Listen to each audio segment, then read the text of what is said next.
Okay, Module 27 is all about irrigation and pest control methods. So understanding that groundwater and surface water are both used for irrigation. One example of irrigation being a negative for groundwater would be like using the Colorado River, and we actually already did a case study on that.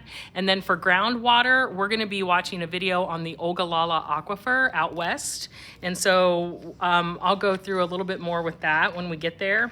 But then understanding what groundwater is, what recharge is, understanding what an aquifer is, and then how do we use this water, what's our water footprint would be really important. Here's a really nice table that kind of explains how much water we withdraw per inhabitant. As you can see, the United States is huge. We use a lot of water per capita, more so than any other country except maybe this area of the world here, okay?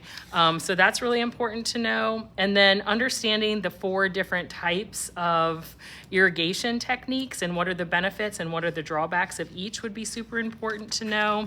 Also knowing the adverse consequences of irrigation, so understanding what waterlogging is, what salinization is, and aquifer depletion.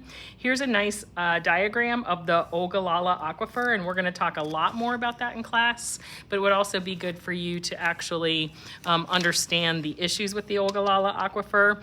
And then soil salinization, we're actually going to do a lab on soil salinization, so you'll get to understand that in more detail when we get there as well. When we get over here that organisms can become pesticide resistant, this isn't actually a downfall of using pesticides.